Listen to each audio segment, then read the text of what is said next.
Hey everyone, it is Dr. Kyle, and we are right around the corner from Halloween.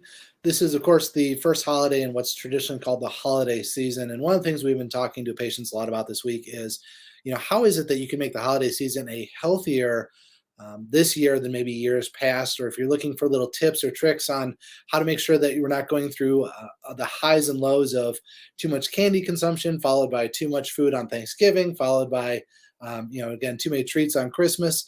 How do we level out the next couple months and weeks so that you can have fun, you can enjoy those foods that maybe only come around once a year, but you're not dealing with the long-term effects of those, and you truly come out going into the next year as a healthier person than you are going in.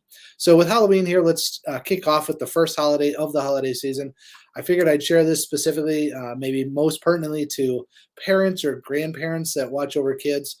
And some of the things that we do in my household to limit the amount of candy or sugar that my kids get during Halloween.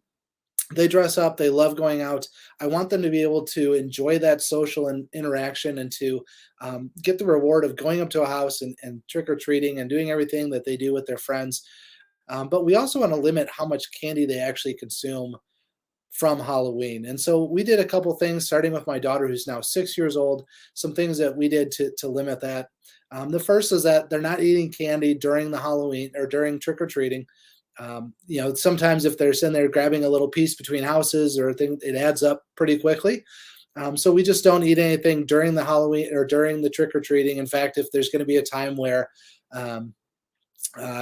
time where between houses or something, a lot of times my wife and I will actually hold on to the bags or put it on the stroller we have with us, just so they don't have the ability to reach in, grab something. In fact, this is something so mundane that they don't even notice, but it just prevents that temptation of wanting to eat there. The second thing is that when we get home over that evening or right away the next day, we swap out the majority of their candy for a treat or a gift. I know the Switch Witch is something that's become pretty popular over the last couple of years. Pretty cool idea. The Switch Witch comes overnight, steals away some of the candy, and leaves a treat or a toy or whatever it might be for them.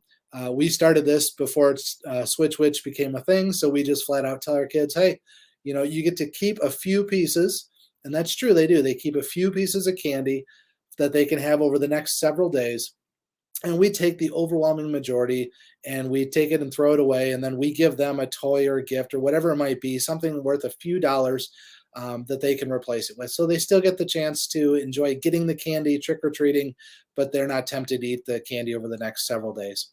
So again, we just swap it out. If you use Switch Witch, great. We just flat out tell them, hey, you did great, we want to reward you, but this is what we're going to do.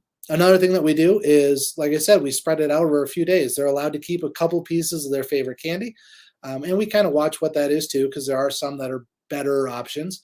But they keep a couple pieces and they spread it out only one or two pieces a day over the next several days. And that's the end of it. We don't keep bags of candy around in the shelves or anything like that.